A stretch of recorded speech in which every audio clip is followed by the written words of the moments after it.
Hey guys, my name is CA Dishant Rajwani और आज के वीडियो में जो अपन टॉपिक कवर करने वाले हैं उसका नाम है लॉ ऑफ टॉट्स। तो ये जो वर्ड है टॉट, इसका मतलब जो बेसिक मीनिंग निकलता है वो है कुछ गलत करना।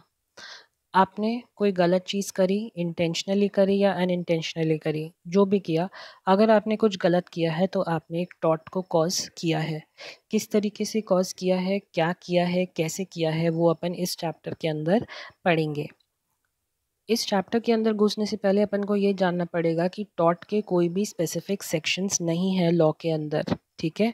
कोई एक्ट इसका एज सच नहीं है, सिर्फ इसको एज लॉ ऑफ टॉट्स की तरह रखा गया है। ये लीगल प्रोनाउंसमेंट से या केसेस से जो है ये लॉ ऑफ टॉट्स को डेवलप किया गया है। इसके कोई स्पेसिफिक सेक्शंस जो है वो नहीं है। तो जो टॉट वर्ड है वो आया रूट वर्ड टॉटम से। इस टॉट वर्ड का रूट वर्ड है टॉटम, जो कि एक लैटिन वर्ड है। और ये जो लैटिन वर्ड है इसका मीनिंग होता है टू ट्विस्ट, कुछ टेढ़ा करना, कुछ घुमा देना, कुछ ट्विस्ट कर देना, इसका मीनिंग होता है टॉट। टॉटम जो वर्ड है ना, इसका मीनिंग होता है कुछ ट्विस्ट कर देना, कुछ घुमा देना, कुछ गलत करना। तो ये सब चीज़ें जो है वो टॉटम के अंदर आती हैं। अगर जब आप वर्ड टॉट यूज़ करते हो ना, उससे तीन मीनिंग्स निकल के सामने आते हैं। जो सबसे पहला मीनिंग है वो है ट्विस्टेड, जो मैंने आपको ऊपर बताया ही कि कुछ ट्विस्ट कर देना। क्रुकेड, क्रुकेड का मतलब आड़ा टेढ़ा, कुछ घुमा देना।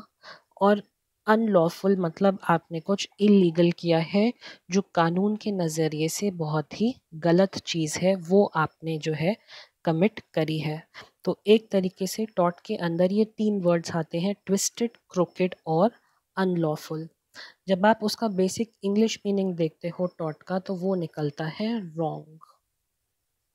टॉट का जो बेसिक इंग्लिश मीनिंग है वो है समथिंग दैट इज रॉन्ग। जो टॉट की डेफिनेशन निकाली है लॉ के अंदर, वो डेफिनेशन इस हिसाब से है, वो कहती है कि टॉट इज़ अ सिविल रॉन्ग। ये क्या है? एक सिविल रॉन्ग। सिविल रॉन्ग मतलब एक तरीके से मैंने कोई क्राइम कमिट नहीं किया, लेकिन वो चीज़ करने से क्या हुआ, सामने वाले को किसी ना किसी तरीके का हार्म पहुंचा।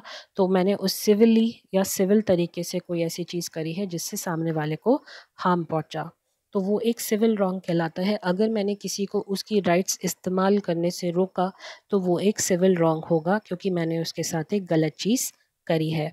For which you get unliquidated damages, ये कमिट करने के लिए आपको अनलिक्विडेटेड डैमेजेस देने पड़ते हैं सामने वाले को। अनलिक्विडेटेड डैमेजेस बोला गया है, इसका मतलब ये वाले जो डैमेजेस हैं वो कोर्ट डिसाइड करेगी।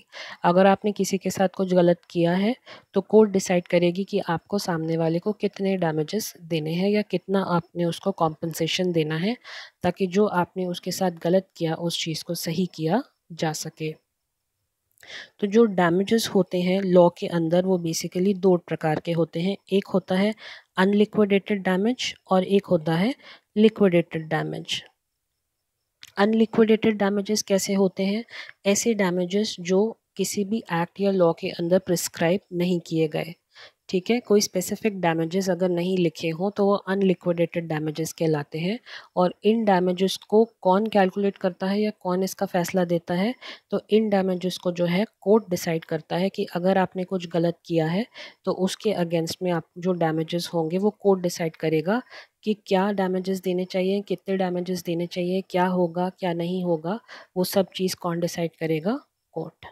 और लिक्विडेटेड डैमेजेस ऐसे डैमेजेस होते हैं जो किसी ना किसी एक्ट के अंदर लिखे गए हों या किसी एक्ट में स्पेसिफाई किए गए हों, ठीक है। फॉर एग्जांपल कंपनीज एक्ट हो गया। कंपनीज एक्ट के अंदर जो है डैमेजेस लिखे गए हैं कि अगर आपने किसी सेक्शन का पालन नहीं किया तो इतने इतने डैमेजेस या इतना इतना फाइन आपको देना पड़ेगा, इतने टाइम के लिए प्रिजन इम्प्रिजनमेंट होगी, जेल होगा या जो भी होगा, वो सब उस जो एक्ट है उसके अंदर प्रिस्क्राइब्ड है। अगर ऐसे लिखा होता है तो इनको आपको लिक्विडेटेड डैमेजेस कहते हैं, यानी ये स्पेसिफाइड डैमेजेस होते हैं। तो अगर आप कुछ गलत भी करते हो तो आपको पता है कि आपके अगेंस्ट जो डैमेजेस हो सकते हैं वो कितने हो सकते हैं, ठीक है। तो ये डैमेजेस का मतलब था, दो पार्ट्स में इसको डिवाइड किया गया है, अनलिक्विडेटेड और लिक्विडेटेड। अब जो हमको एक चीज़ समझनी है यहाँ पर वो ये है कि टॉर्ट और क्राइम के बीच में फ़र्क क्या है। आपको ये तो अभी पता चल गया कि टॉर्ट जो होता है वो सिविल रॉन्ग होता है, तो फिर क्राइम क्या होता है? तो टॉर्ट और क्राइम के बीच में क्या फ़र्क होता है? टॉर्ट जो होता है वो एक तरीके का गलत काम होता है। अब वो गलत काम आप इंटेंशनली करो चाहे अनइंटेंशनली करो, अगर आपने सामने वाले के राइट्स को वायलेट करने की कोशिश करी या सामने वाले को रोकने की कोशिश करी कि वो अपने राइट्स को एक्सरसाइज नहीं कर पाया, तो वो एक टॉर्ट कहलाएगा। मैंने क्या वर्ड यूज़ किया, आपने इंटेंशनली करा हो या अनइंटेंशनली करा हो, अगर आपने सामने वाले को रोका तो वो टॉर्ट कहलाएगा। अब इंटेंशनली और अनइंटेंशनली, जब कोई चीज़ आप इंटेंशनली करते हो, गलत माइंडसेट के साथ करते हो, तो उस टर्म को कहा जाता है मेंस रे, MENSREA। मेंस रे ऐसी चीज़ होती है कि आपको पता है आप कुछ गलत कर रहे हो, लेकिन आपका इंटेंशन ऐसा है कि आप वो गलत करना चाहते हो, उस चीज़ को कहा जाता है mens rea, which is also known as guilty mind. यानी किसी का इंटेंशन ही ऐसा है कि वो गलत करना चाहता है, तो उसे मेंस रे कहा जाता है। टॉट होने के लिए ज़रूरी नहीं है कि मेंस रे हो, आप कुछ इंटेंशनली भी कर सकते हो, आप कुछ अनइंटेंशनली भी कर सकते हो। दोनों केसेस में आप चाहो तो टॉट हो सकता है, वो कोर्ट डिसाइड करेगा कि क्या है। ठीक है।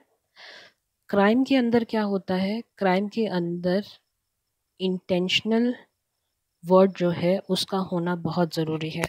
मतलब गिल्टी माइंड होना बहुत ज़रूरी है। आप चाहते थे कुछ गलत करना और वो आपने किया, आपका इंटेंशन था गलत करना और वो आपने किया। तो क्राइम के अंदर इंटेंशन का होना बहुत ज़रूरी है। इंटेंशन होगा ही होगा क्राइम के अंदर। टॉर्ट के अंदर जो है एक सिविल सूट फाइल होता है, सिविल सूट फाइल होता है सिविल एक्ट्स के अंदर, या कुछ भी आपने गलत किया तो सिविल सूट फाइल होता है। क्राइम के अंदर क्रिमिनल सूट फाइल होता है, जिसमें प्रूव हो जाता है कि आपने कोई क्रिमिनल एक्टिविटी करी है। टॉर्ट जो होता है वो एक प्राइवेट रॉन्ग होता है। प्राइवेट रॉन्ग मतलब 1-to-1 बेसिस, आपने किसी एक आदमी के साथ गलत किया तो वो टॉर्ट हुआ। ये आप दोनों के बीच में जो है वो मैटर है, तो वो एक प्राइवेट मैटर हुआ। क्राइम जो होता है वो पब्लिक मैटर होता है, पब्लिक एट लार्ज में होता है। किसी भी क्राइम का जो है इम्पैक्ट जो पड़ता है वो पूरी पब्लिक पे पड़ता है, यानी पब्लिक एट लार्ज पर उसका इम्पैक्ट पड़ता है। कैसे? फॉर एग्जाम्पल, अगर किसी का मर्डर हो गया, किसने किया, किस इंटेंशन से किया, क्यों किया, क्या हुआ, उसका पूरा इम्पैक्ट जो है वो पूरी की पूरी पब्लिक पर पड़ता है। For example, Aarushi murder case which happened I guess in 2008 और समथिंग। वहाँ पे क्या हुआ था, द 10th और 9th standard student I guess who was murdered. तो किसी को पता नहीं है अब तक कि किसने उसका मर्डर किया, लेकिन उसका जो इम्पैक्ट पड़ा वो पूरी कंट्री पर एक साथ पड़ा। राइट? तो वो एक पब्लिक केस बन गया, एक पब्लिक रॉन्ग बन गया कि पब्लिकली लोगों ने उसको ऐसा देखना शुरू किया कि हाँ ये चीज़ गलत हुई, उसका इम्पैक्ट पूरी कंट्री पर पड़ा। दूसरा case, the Nirbhaya case which happened in New Delhi in 2012। गलत एक्ट था, क्रिमिनल एक्ट था, इंटेंशन उन लोगों के गलत थे जिन्होंने ये चीज़ करी। मेंस रे प्लस एक्टस रे। मेंस रे मतलब presence of a guilty mind and acts रे मतलब प्रेजेंस ऑफ एन एक्शन। आपका गलत माइंड था, गिल्टी माइंड था, इंटेंशन बैड था, प्लस उस इंटेंशन के ऊपर आपने एक्शन किया, तो वो एक क्रिमिनल एक्टिविटी हो गई। ठीक है। तो वो भी एक पब्लिक रॉन्ग था। क्यों? क्योंकि जो उसका इम्पैक्ट पड़ा वो पूरी की पूरी कंट्री पर पड़ा। तो जो पब्लिक रॉन्ग के केसेस होते हैं ना, या क्रिमिनल केसेस होते हैं, उसमें हमेशा लिखा जाता है स्टेट वर्सेस द क्रिमिनल। वहाँ पे वर्ड स्टेट क्यों लिखते हैं? अपन ने आर्टिकल 12 में स्टेट की डेफिनेशन पढ़ी है, वही स्टेट जो वर्ड यूज़ हुआ है उसी कॉन्टेक्स्ट में हुआ है कि ये जो वर्ड यूज़ हुआ है स्टेट, इसका मतलब पूरी की पूरी India, public at large plus the government versus the criminals. इसलिए जो क्रिमिनल एक्ट्स में जो प्रोसिक्यूटर्स होते हैं उनको पब्लिक प्रोसिक्यूटर्स कहा जाता है। टॉर्ट के अंदर जो है कॉम्पनसेशन डिसाइड होता है, कोर्ट डिसाइड करती है, कॉम्पनसेशन देती है। लेकिन क्रिमिनल लॉ के अंदर जो क्रिमिनल एक्ट आपने कमिट किया उसके अंदर पनिशमेंट होता है। राइट? अभी जो इनको डेथ पेनल्टी मिली थी निर्भया केसेस में, जिनको जिनको हैंगिंग हुई जिनकी, अभी दैट वाज अ पनिशमेंट। तो एक तरीके से उनको पनिशमेंट या सज़ा देने का मोटिव होता है क्रिमिनल एक्ट के अंदर। और जो टॉर्ट के अंदर होता है वो कॉम्पनसेशन देने का एक्ट होता है, यानी कॉम्पनसेशन आप देते हो सामने वाले को कि जो भी डैमेज हुआ है या जो भी उसके सामने जो उसके राइट्स को वो एक्सरसाइज नहीं कर पाया और उस कारण अगर जो उसे प्रॉब्लम हुई है तो उस प्रॉब्लम से उभरने के लिए हम जो है उसको डैमेजेस देते हैं या कॉम्पनसेशन देते हैं, राइट। तो ये फ़र्क होता है टॉर्ट और क्राइम के बीच में। आई होप आपको ये चीज़ क्लियर हुई हो। नेक्स्ट जो अपन को पढ़नी है चीज़ वो है टॉर्ट और कॉन्ट्रैक्ट के बीच में फ़र्क क्या होता है। तो टॉर्ट और कॉन्ट्रैक्ट, आपने कॉन्ट्रैक्ट लॉ पढ़ा होगा अब तक। तो कॉन्ट्रैक्ट और टॉर्ट में क्या फ़र्क है। टॉर्ट के अंदर अनलिक्विडेटेड डैमेजेस होते हैं, मैंने आपको बताया ही कि लॉ ऑफ टॉर्ट्स के अंदर कोई स्पेसिफिक डैमेजेस कहीं पर भी लिखे नहीं है। वो कोर्ट ही डिसाइड करता है कि आपने क्या गलत किया है और जो आपने गलत किया है उसके अगेंस्ट सामने वाले को कैसे कॉम्पनसेट किया जा सकता है, ये भी कोर्ट डिसाइड करेगा। तो उसमें अनलिक्विडेटेड डैमेजेस होते हैं। कॉन्ट्रैक्ट्स के अंदर लिक्विडेटेड डैमेजेस होते हैं, मतलब जो डैमेज होंगे, जो डैमेज आपको देने होंगे कोई भी कॉन्ट्रैक्ट को ब्रीच करने के लिए, वो उस कॉन्ट्रैक्ट के अंदर लिखे होंगे कि अगर आपने कॉन्ट्रैक्ट को ब्रीच किया या कॉन्ट्रैक्ट को तोड़ने की कोशिश करी तो आपको कितने डैमेजेस जो हैं वो आपको देने पड़ेंगे। दूसरा जो फ़र्क है दोनों के बीच में वो ये है कि कॉन्ट्रैक्ट के अंदर प्रिविटी ऑफ कॉन्ट्रैक्ट होती है, यानी कॉन्ट्रैक्ट जिनके बीच में हुआ है वो लोग एक दूसरे को सू कर सकते हैं for the breach of contract, right. तो वो दो लोग ही उसमें इन्वॉल्व होंगे। टॉर्ट में ऐसा नहीं होता। टॉर्ट में चाहे तो तीसरा पर्सन भी आपके ऊपर केस कर सकता है। तो वही टॉर्ट के अंदर प्रिविटी ऑफ कॉन्ट्रैक्ट नहीं होती। टॉर्ट के अंदर जो ड्यूटी इम्पोज्ड है वो लॉ के द्वारा इम्पोज की गई है। मतलब इस पॉइंट का मतलब क्या हुआ, ड्यूटी इम्पोज्ड बाय लॉ। इसका मतलब ये है कि आपकी as a citizen and as a human being ये ड्यूटी बनती है कि आप किसी तीसरे या दूसरे इंसान को परेशान ना करें। अगर वो अपनी राइट्स को एक्सरसाइज कर रहे हैं तो आपकी ड्यूटी बनती है कि आप उनको अपनी राइट्स को एक्सरसाइज करने के लिए दीजिए, यानी आपको किसी को रोकना टोकना नहीं है। It is your duty to mind your conduct and to mind your business. You are not supposed to subdue other people or bully other people कि वो लोग अपनी freedom of rights जो है उनकी fundamental rights उनको वो exercise नहीं कर सकते। और जो कॉन्ट्रैक्ट है उसके अंदर ड्यूटी जो होती है वो इम्पोज्ड बाय पार्टीज़ होती है, यानी एक दूसरे के बीच में जब कॉन्ट्रैक्ट होता है दो लोगों के बीच में तो वो उस कॉन्ट्रैक्ट से बाइंड हो जाते हैं। फिर उनकी ड्यूटी आ जाती है एज़ पर द कॉन्ट्रैक्ट, क्योंकि सामने वाले ने उनको एक ड्यूटी दी है कि आपको कॉन्ट्रैक्ट के तहत ये करना है, तो उसको वो कॉन्ट्रैक्ट फॉलो करना है। तो एक दूसरे पे जब हम ड्यूटी डालते हैं that is a duty imposed by one another. तो कॉन्ट्रैक्ट में भी जब कॉन्ट्रैक्ट बनता है दो पार्टीज़ के बीच में तो वो एक दूसरे के ऊपर ड्यूटीज़ को इम्पोज करते हैं कि आपकी ड्यूटी ये है और मेरी ड्यूटी ये है, ठीक है। तो ये फ़र्क होता है टॉर्ट और कॉन्ट्रैक्ट के बीच में। आई होप टॉर्ट और क्राइम और टॉर्ट और कॉन्ट्रैक्ट इन दोनों के बीच का डिफरेंस आपको क्लियर रहा हो। अब अपन एक बहुत ही जनरल सी चीज़ डिस्कस करते हैं। ये एक जनरल पॉइंट है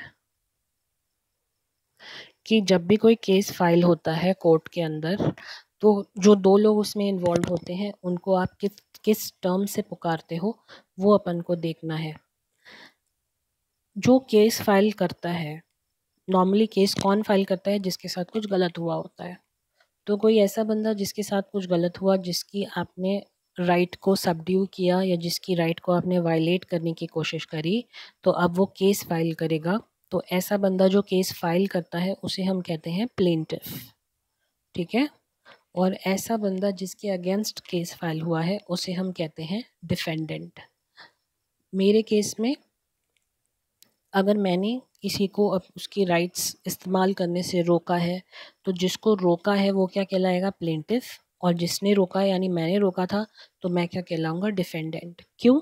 क्योंकि जो प्लेंटिफ है अब वो मेरे अगेंस्ट केस फाइल करेगा कि इस बंदे ने मुझे अपनी राइट्स को इस्तेमाल करने नहीं दिया। तो एक तरीके से मैंने गलत किया है और मैं हो जाऊँगा यहाँ पर डिफेंडेंट और जिसने मेरे ऊपर केस किया है वो हो जाएगा प्लेंटिफ, ठीक है। ये याद रखिएगा, ये एक जनरल पॉइंट है जो मैंने आपको यहाँ पे पढ़ा दिया। As a student of law you must know कि प्लेंटिव और डिफेंडेंट्स कौन होते हैं। चलिए अब अपन चले नोट्स के ऊपर। अब अपन इस चैप्टर को पढ़ना स्टार्ट करते हैं, नोट्स के साथ साथ रीडिंग स्टार्ट करते हैं। अपन ने जो समझा है अभी, अब अपन को वो नोट्स के थ्रू पढ़ना है, वही सारे पॉइंट्स अब आपको नोट्स के अंदर पढ़ने हैं। ठीक है, चले स्टार्ट करें। आइए अपने नोट्स खोल लीजिएगा। तो अपन शुरू करते हैं लॉ ऑफ डॉट्स। चलिए, लॉ ऑफ डॉट, इंट्रोडक्शन इसका क्या है। Taught is a French word which is derive from the Latin word Tatum, जो कि मैंने आपको बताया है कि टॉटम जो है इसका रूट वर्ड है, विच मीन्स रॉन्ग, कुछ गलत करना। बट एवरी रॉन्ग और wrongful act is not a taught, but her wrong या रॉन्गफुल एक्ट टॉट नहीं कहलाता। कोई गलत रॉन्ग या रॉन्गफुल एक्ट क्रिमिनल एक्ट भी कहलाता है। टॉट कहलाने के लिए जो कंडीशन है, 3 कंडीशंस है वैसे तो इसके अंदर, जो इसके नीचे लिखी हुई हैं, लेकिन एक जो बॉटम लाइन कंडीशन है वो ये आप मान के चलें कि जब कोई भी टॉट कमिट होता है तो उसमें जो आपकी राइट्स है ना, फंडामेंटल राइट्स, वो आप एक्सरसाइज नहीं कर पाते। और जब भी ऐसा होता है कि आपको आपकी फंडामेंटल राइट्स को नहीं मिले या आप एक्सरसाइज नहीं कर पाए या आपकी फंडामेंटल राइट्स आपसे ले ली जाएं, तो वहाँ पर जो है टॉट कमिट हो जाता है। Torts may be defined as a civil wrong. It may be defined as a civil wrong which is other than a mere breach of contract, which is other than a mere breach of contract or breach of trust. तो tort को हम कह सकते हैं a civil wrong which is other than a mere breach of contract. Other than a breach of contract क्यों? Because contract तो अपना आ चुका है contract act में, ठीक है। और ब्रीच ऑफ ट्रस्ट जो है वो अपना लिमिटेशन एक्ट के अंदर आता है।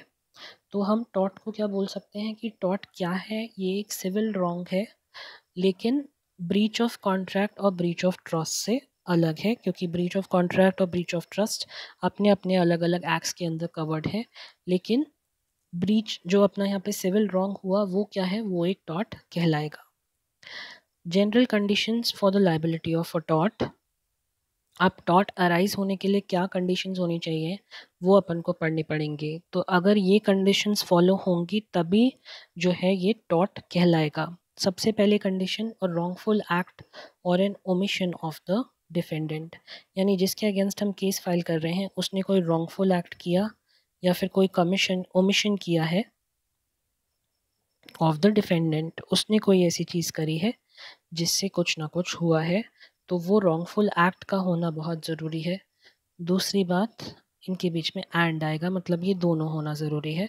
The wrongful act must result in causing a legal damage to another, मतलब इस रॉन्गफुल एक्ट से कुछ ना कुछ लीगल आपके अगेंस्ट होना चाहिए। मतलब अगर मैंने आपको आपकी राइट इस्तेमाल नहीं करने दी तो क्या मैंने आपकी राइट को इन्फ्रिंज करने की कोशिश करी या सबड्यू करने की कोशिश करी, जो कि लीगली अलाउड नहीं है। मैं किसी और की राइट्स को छीन नहीं सकता या उनको रोक नहीं सकता कि वो अपनी राइट इस्तेमाल ना करें।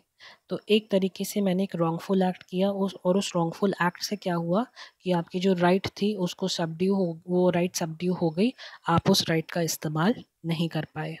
तो the wrongful act must result in causing a legal damage to another, and the wrongful act must be such nature so as to give rise to a legal remedy। मतलब अगर कुछ गलत हुआ है तो वो उस नेचर का होना चाहिए जिसके अगेंस्ट जो है एक लीगल रेमेडी निकल के आए, यानी लीगल सोल्यूशन निकल के आए। और अगर आपकी राइट सबड्यू हुई है तो आपको किसी तरीके का कॉम्पनसेशन जो है वो मिल पाए, ठीक है। तो जो भी रॉन्गफुल एक्ट मैंने किया या आपको रोका आपकी राइट एक्सरसाइज करने से, तो उस चीज़ को कवर अप करने के लिए कोई ना कोई लीगल रेमेडी ज़रूर होगी, यानी कोई ना कोई लीगल सोल्यूशन ज़रूर होगा, ठीक है। तो अब इन 3 पॉइंट्स को, यानी सबसे पहला कि कोई रॉन्गफुल एक्ट या ओमिशन होना चाहिए, पहली बात। और दूसरी बात, जो रॉन्गफुल एक्ट है उससे कोई लीगल डैमेज होना चाहिए सामने वाले को। और तीसरी बात, अगर कोई लीगल डैमेज हुआ है तो उसके अगेंस्ट कोई ना कोई लीगल रेमेडी ज़रूर होगी, मतलब अब उसको कॉम्पनसेट करने के लिए कोई ना कोई लीगल रेमेडी ज़रूर होगी। तो इन 3 चीज़ों का होना बहुत ज़रूरी है। जब ये 3 चीज़ें होंगी तभी जो है वो टॉट कहलाएगा। अब अपन को इनको डिटेल में पढ़ना है। तो सबसे पहला क्या है, wrongful act. Anything which is wrong in the eyes of law. सबसे पहले ही बोल दिया कि कानून की नज़रों में अगर कुछ गलत है तो वो रॉन्गफुल एक्ट है। जब कानून की नज़र से आप देखोगे आपको नज़र आएगा कि ये चीज़, हाँ ये चीज़ गलत हुई है, मतलब ये कुछ गलत हुआ, तो वो एक रॉन्गफुल एक्ट कहलाएगा। मैं फिर से कह रहा हूँ, कानून की नज़रों से होना चाहिए। In the eyes of law if it is something wrong तो वो गलत एक्ट है। आपको आपकी राइट्स एक्सरसाइज करने से रोकना एक गलत एक्ट है, इट इज़ रॉन्ग। तो therefore it is a wrongful act. Every person whose legal rights are violated, यही प्रिंसिपल है टॉट का कि जहाँ पर आपकी लीगल राइट वायलेट हुई है, whose legal rights are violated without a legal excuse, कोई लीगल एक्सक्यूज नहीं है, has the right against a person who violated it. For example, मैंने आपको एक रूम में बंद करके रख दिया। मैंने बोला कि आप इस रूम से बाहर नहीं निकल सकते। वजह क्या थी बंद करने की? मेरे पास कोई वजह नहीं थी, बस मुझे शौक चढ़ा और मैंने बंद कर दिया। तो एक तरीके से मैंने आपकी राइट टू फ्रीडम, जो आपकी राइट है फ्री घूमने की या राइट टू फ्रीडम है आपकी, उसको मैंने वायलेट किया क्या? बिल्कुल किया। आपको एक कन्फाइंड स्पेस में रख दिया, जिस जो एक्ट करने के लिए मेरे पास कोई रीज़न नहीं था, कोई लीगल एक्सक्यूज़ नहीं थी, मैंने सिर्फ ऐसे ही मुझे शौक आया, मैंने आपको बंद करके रख दिया और आपको आपकी राइट टू फ्रीडम एक्सरसाइज करने से रोक दिया, राइट? तो आपके पास जो है मेरे अगेंस्ट एक राइट आ जाएगी कि आप मेरे अगेंस्ट कोई एक्शन ले सकते हो, क्योंकि मैंने आपको इंजरी कॉज करी, मैंने आपको आपकी राइट एक्सरसाइज करने से रोका है, इसलिए आप मेरे अगेंस्ट कोई एक्शन ले सकते हो और मेरे पास कोई लीगल एक्सक्यूज़ नहीं है खुद को डिफेंड करने का। अब इसी जगह मैंने आपको रूम में बंद करके रख दिया क्योंकि बाहर डेडली एक्टिविटी हो रही है और आप उसका शिकार बन सकते हो। Therefore in order to protect you, in order to protect your life, मैंने आपको उस रूम के अंदर बंद किया है। क्या मेरे पास कोई लीगल एक्सक्यूज़ है? हाँ। क्यों? लीगल एक्सक्यूज़ बिल्कुल है, क्योंकि बाहर एक लाइफ थ्रेटनिंग सिचुएशन है जिसमें मैं नहीं चाहता कि आप उस सिचुएशन में एक्सपोज हो, पहली बात। दूसरी बात, जो मैंने ये किया, यानी आपको एक रूम में बंद किया, तो मैंने आपकी लीगल राइट को वायलेट किया है क्या? हाँ किया है, लेकिन मेरे पास एक लीगल एक्सक्यूज़ है, एक कारण है जिसके कारण मैंने ऐसा किया। अदरवाइज़ आपको आपकी लाइफ गंवानी पड़ती, आपके लिए लाइफ थ्रेटनिंग सिचुएशन थी, इसलिए मैंने आपको अंदर रखा। क्या आप इस केस में मेरे अगेंस्ट कोई राइट ले पाएंगे क्या? नहीं ले पाएंगे, क्योंकि मैंने आपकी किसी भी लीगल राइट को वायलेट करने की कोशिश जो है वो अनइंटेंशनली नहीं करी है। मेरे पास वजह थी कि बाहर लाइफ थ्रेटनिंग सिचुएशन थी, इसलिए मैंने आपको कन्फाइन करके इस रूम के अंदर रखा है, ठीक है? तो ये हो गया एक रॉन्गफुल एक्ट। फिर हम आते हैं लीगल डैमेजेस पर। तो जब आप लीगल डैमेजेस की बात करते हो तो लीगल डैमेजेस का मतलब होता है, डैमेजेस का मतलब होता है हानि। क्या आपको किसी भी तरीके की हानि पहुंची, वो होते हैं लीगल डैमेजेस। अब इस लीगल डैमेजेस में भी दो टाइप के अपन को पढ़ने हैं, जिसमें से एक कॉन्स्टिट्यूट करेगा टॉर्ट और दूसरा टॉर्ट जो है वो कॉन्स्टिट्यूट नहीं करेगा।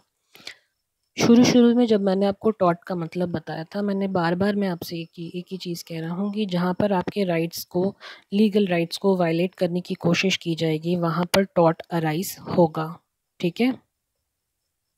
तो लीगल डैमेजेस में भी अपन को यही पढ़ना है कि ऐसी कौन सी चीज़ें हैं जहाँ पर आपकी राइट जो है उसको वायलेट किया जाएगा और उससे आपको कोई डैमेज हो या ना हो कोई फ़र्क नहीं पड़ता, लेकिन अगर राइट वायलेट हुई है तो वहाँ पर एक टॉर्ट हुआ है। तो लीगल डैमेजेस के अंदर क्या लिखा है? This is a damage which law must recognise, मतलब लॉ ने पहचानना चाहिए ये damage. There should be a legal injury और an invasion of a right. मैंने कहा ही कि कोई इन्वेशन होना चाहिए, इन्होंने लिखा है there should be a legal injury, मतलब लीगली आपकी जो राइट है उसको इन्फ्रिंज किया गया, और इन्वेशन ऑफ अ राइट। तो जो पहली चीज़ है इसके अंदर वो है इंजूरिया साइन डैमनम, जिसका मतलब होता है injury without damage. Injury without damage मतलब आपको इंजरी हुई लेकिन कोई डैमेजेस नहीं हो पाए, ठीक है, एक मिनट। तो आपको इंजरी हुई लेकिन कोई डैमेजेस नहीं हुए। इंजरी हुई मतलब आपकी राइट्स को रोका गया, लेकिन उस रोकने की वजह से आपको कोई क्षति या हानि नहीं पहुंची। ठीक है, बेसिकली आपकी राइट्स को रोका गया क्या? हाँ, तो जहाँ पर राइट्स रोकी गई वहाँ पे टॉर्ट ऑटोमेटिकली कॉज हो गया। ठीक है, क्या आपको कोई लीगल डैमेज हुआ है? लीगल डैमेज ये हुआ कि आप अपनी राइट एक्सरसाइज नहीं कर पाए, उसके अलावा कोई हानि पहुंची नहीं। तो आप अपनी राइट एक्सरसाइज नहीं कर पाए तो टॉर्ट अराइज हो गया। तो क्या लिखा है इसके अंदर? Way there is an infringement of an absolute private right, infringement of an absolute private right without any actual loss or damage। जहाँ पर कोई actual loss या damage नहीं हुआ, सिर्फ एक right का infringement हुआ है।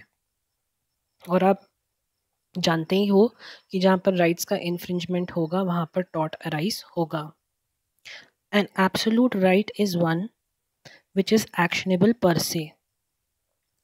An absolute right is one which is actionable per se का मतलब एक absolute right ऐसी होती है जो उसी टाइम उसी समय आप एक्सरसाइज कर सको। For example the right to freedom, मैंने आपको कहा ही था लॉक करके रखा वो गलत किया, तो एक तरीके से आपकी राइट ऑफ फ्रीडम जो है उसको आप कभी भी एक्सरसाइज कर सकते हो। इट इज़ एक्शनेबल पर से, कहने भर से ही वो एक्सरसाइजेबल है। तो ऐसी राइट्स को हम क्या कहते हैं? Absolute rights. For example, trespassing upon another person's property is actionable even though it has not caused any harm to the plaintiff। ये जो केस लॉ था वो एशबी वर्सेस वाइट था, तो ये आपको पता होना चाहिए, इसका नाम एशबी वर्सेस वाइट। इसमें क्या हुआ था कि किसी दूसरे की प्रॉपर्टी पर आपने ट्रेसपासिंग करी। ट्रेसपासिंग मतलब without invitation if you get into somebody's property, that is known as trespassing. मान लीजिए मैं हूँ आपका टीचर, आप मेरे घर आए, मेरा स्विमिंग पूल इस्तेमाल किया, मुझसे बिना पूछे आपने मेरा स्विमिंग पूल इस्तेमाल किया, बाहर आके बैठे और फिर चले गए। तो क्या आपने मेरी प्रॉपर्टी में एंट्री ली? सबसे पहली बात तो जी हाँ, आपने मेरी प्रॉपर्टी में एंट्री ली। क्या मैंने आपको इनवाइट किया था क्या मेरे घर पे? नहीं, मैंने तो इनवाइट नहीं किया, आप अपने आप से अपनी मर्ज़ी से आए। क्या आपके आने के बाद मैंने आपसे कहा कि स्विमिंग पूल इस्तेमाल करो? नहीं, आप अपनी मर्ज़ी से आए, अपनी मर्ज़ी से स्विमिंग पूल में जाके बैठे, वापस आए और चले गए। तो जब आपने अपनी मर्ज़ी से मेरे बिना बुलाए मेरी प्रॉपर्टी में कदम रखा, उसको कहा जाता है ट्रेसपासिंग। तो जब आपने ट्रेसपासिंग करी, आप मेरी प्रॉपर्टी में आए, मेरे स्विमिंग पूल में बैठे, सब कुछ हुआ जो भी हुआ, और फिर आप गए, तो आपने मेरी किसी राइट को वायलेट करने की कोशिश करी। जी हाँ, आपने मेरी राइट टू प्राइवेसी को वायलेट किया, या मेरी राइट टू प्राइवेसी का वायलेशन जो है वो आपने किया है। हालांकि इससे मुझे कोई डैमेज नहीं पहुंचा, लेकिन जो मेरी राइट थी वो मैं एक्सरसाइज नहीं कर पाया, आपने मेरी राइट को रोका या इन्फ्रिंज किया, तो ये एक टॉर्ट कहलाएगा। ठीक है, समझ आया? यहाँ पे इंजरी हुई लेकिन कोई डैमेज नहीं हुआ, आप मेरी प्रॉपर्टी में आए, मेरी राइट को रोका, वो इंजरी हुई, लेकिन आज सच कोई डैमेजेस मुझे नहीं हुए, कोई क्षति नहीं पहुंची, सिर्फ मेरी राइट का इन्फ्रिंजमेंट हुआ है। तो ऐसी जगहों पर ये चीज़ जो है वो टॉर्ट कहलाएगी। इसका जो नेक्स्ट काउंटर पार्ट है वो एग्जैक्टली इसी का ऑपोजिट है, और वो क्या है? डैमनम साइन इंजूरिया, यानी डैमेजेस विदाउट इंजुरी। अब यहाँ पे वायलेशन तो नहीं है कोई भी राइट का, लेकिन डैमेजेस ज़रूर अराइज हुए हैं। हाइपोथेटिकल सिचुएशन सोचो कि आप एक क्लोथिंग ब्रांड है, उसके मालिक हो, और आपने कोई शॉप खोली हुई है एक लोकेलिटी में, और अच्छा चल रहा है आपका बिजनेस। अब वहाँ के जो भी कस्टमर्स हैं वो 100% आपके पास ही आते हैं फॉर परचेजिंग द क्लोथ्स। मेरी भी प्रॉपर्टी उसी एरिया में है, मैंने सोचा मेरे पास अब कोई बिज़नेस नहीं है, प्रॉपर्टी खाली पड़ी है, तो मैं भी कपड़े की दुकान डाल लेता हूँ, और मैंने कपड़े की दुकान उस एरिया में डाल ली। मेरी शॉप डालने के बाद जो आपके कस्टमर्स थे वो 100 से 60 पे पहुँच गए। तो मेरे शॉप डालने के बाद जो आपके कस्टमर्स थे वो 100 से 60 पर पहुंच गए, और जो वो 40% ब्रैकेट था अब वो मेरे कस्टमर्स बन गए, यानी मेरी शॉप पर आने लगे। ठीक है।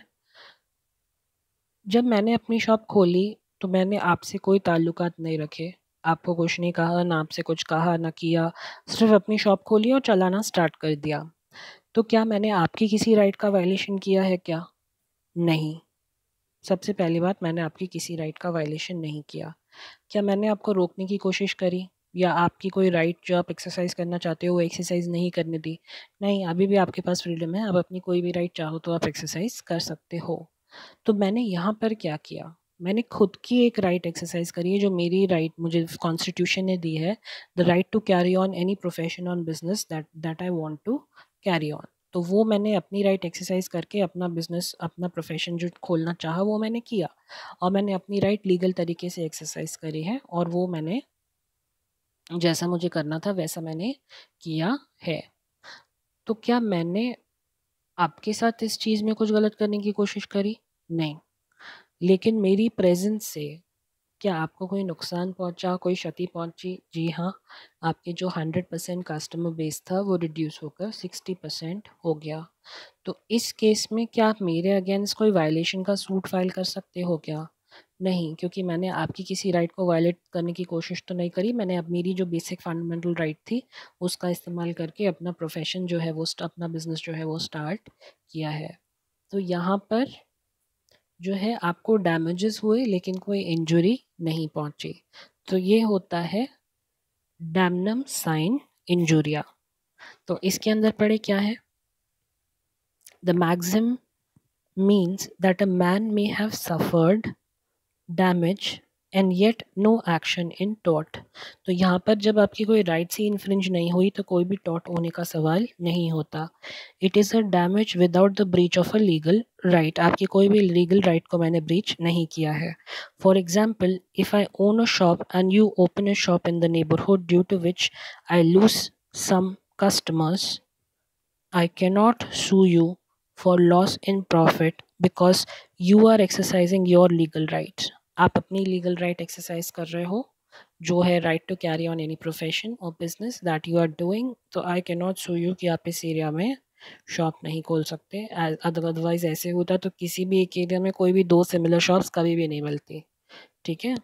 तो ये जो केस हुआ था that is Gloucester grammar school case, इसको भी याद रखिएगा नाम को, कि ये जो केस हुआ था ये वाला केस था 1410। It is not a taught. तो क्लियर हुआ ये डैमेजेस विदाउट इंजरी और इंजरी विदाउट डैमेजेस। जो तीसरा पॉइंट है लीगल रेमेडी, यानी कि अगर कुछ गलत हुआ है तो उसकी कोई ना कोई लीगल रेमेडी ज़रूर होगी।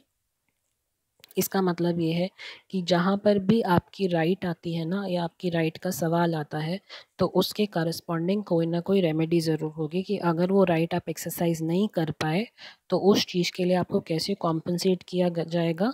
तो इस चीज़ की रेमेडी ज़रूर होगी उसके साइड बाय साइड। ये एक कंपल्सरी रूल ऑफ लॉ है कि अगर कुछ भी गलत हुआ है, कोई भी चीज़ ऐसी हुई है जहाँ पे आप अपनी राइट एक्सरसाइज नहीं कर पाते हो, तो उस सिचुएशन को कॉम्पनसेट करने के लिए कोई ना कोई लीगल रेमेडी लॉ के अंदर होती ही है।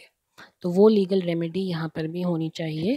तो the third condition of liability of tort is the legal remedy, यानी इसमें लीगल रेमेडी क्या होगी कि आप कोर्ट में अप्रोच कर सकते हो कि आपके अगेंस्ट टॉर्ट कमिट हुआ है और आपको कॉम्पनसेट किया जाए।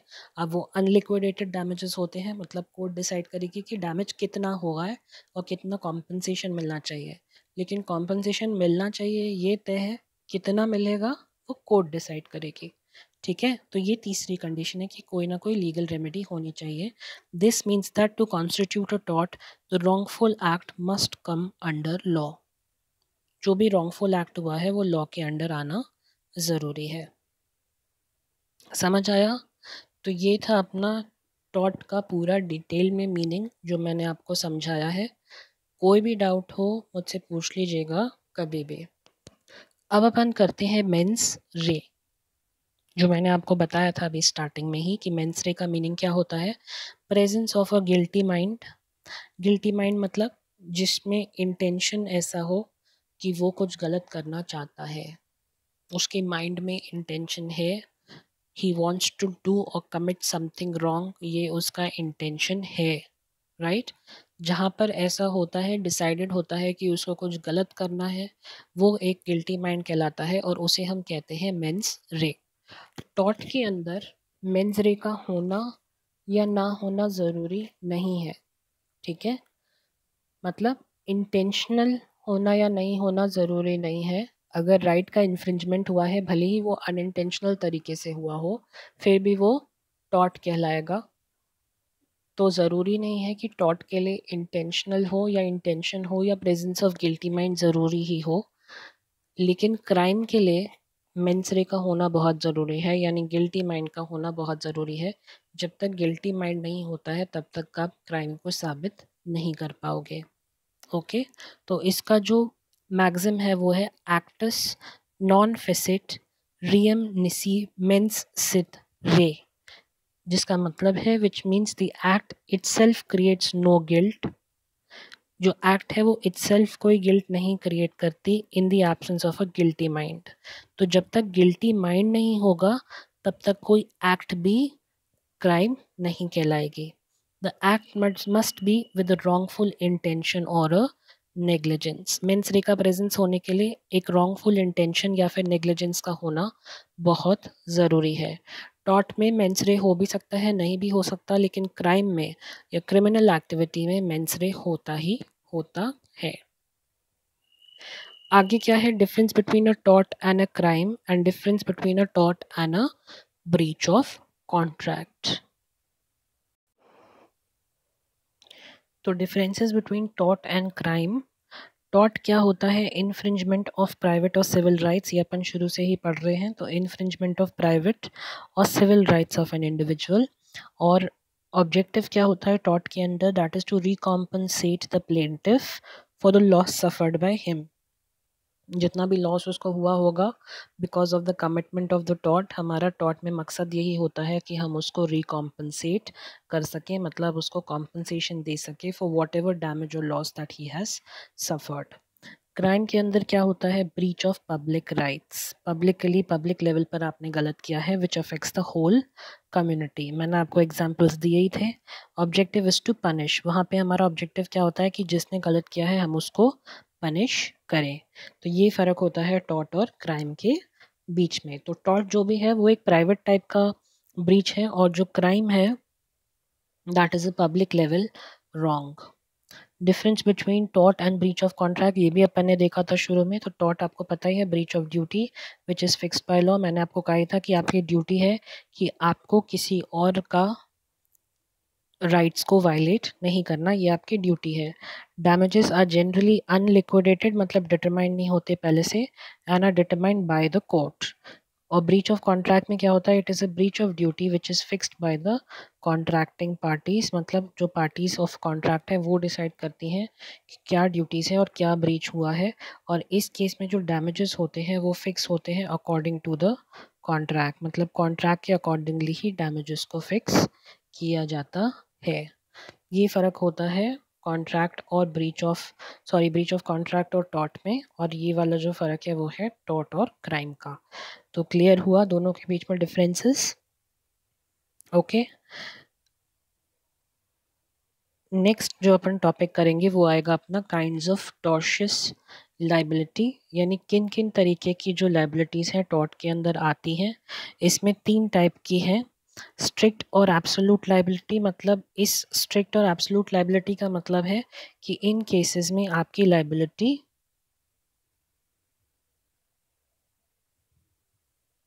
श्योर तरीके से आएगी ही आएगी।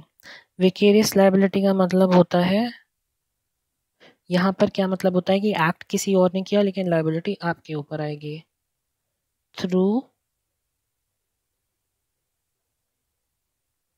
The act of others. और vicarious liability of the state, तो ये तो गवर्नमेंट की बात होती है। इसमें अपन को बेसिकली सिर्फ कंपैरिजन करना है कि क्या होगा, ठीक है।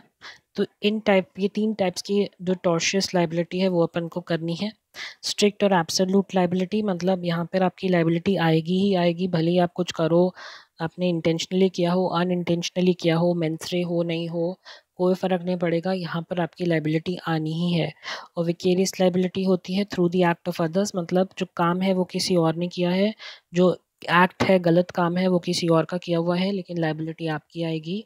और vicarious liability of the state में क्या होगा, इसमें अपन कंट्री एज अ होल देखते हुए चलेंगे कि अपने यहाँ क्या रूल है और बाकी जगहों पर क्या रूल है। ठीक है। वैसे ये जो टॉर्ट का लॉ है ये इंडिया में ओरिजिनेट नहीं हुआ है, ये ओरिजिनेट हुआ ब्रिटेन में, इंग्लैंड में। सिंस अपन ब्रिटिश कॉलोनी रह चुके हैं और अपन शुरू से ही ब्रिटिश लॉ को फॉलो करते हुए आ रहे हैं, तो ये भी हम लोगों ने जो है वो ब्रिटिश लॉ से ही इसको अडॉप्ट किया है, द लॉ ऑफ टॉर्ट्स। ठीक है। इस वीडियो में अपन इतना ही करते हैं। नेक्स्ट वीडियो में अपन स्टार्ट करेंगे स्ट्रिक्ट और एब्सोल्यूट लाइबिलिटी से, और अपन टाइप्स ऑफ लाइबिलिटीज़ पढ़ेंगे, vicarious liability of the state, ये सारी चीज़ें जो है अपन नेक्स्ट वीडियो में कवर करेंगे। अभी आप जो अपन ने स्टार्टिंग से करा है उसको रिवाइज करिए, अच्छे से समझिए, अपना टाइम लीजिए इसको समझने के लिए, क्योंकि ये थोड़ा सा कॉम्प्लेक्स टॉपिक है, आपको भी टाइम लगेगा इस चीज़ को अपने अंदर बिठाने में। तो अपना टाइम लीजिए, आराम से करें। कोई भी डाउट्स आएँ तो मुझे बिल्कुल व्हाट्सएप करें और मैं आपकी हर टाइम हेल्प करने के लिए तैयार हूँ। धीरे से पढ़ें, आराम से पढ़ें, जैसे पढ़ना है वैसे पढ़ें, लेकिन पढ़ाई करें। ठीक है। और घर में रहें, अपना ध्यान रखें, अपनी फैमिली का ध्यान रखें।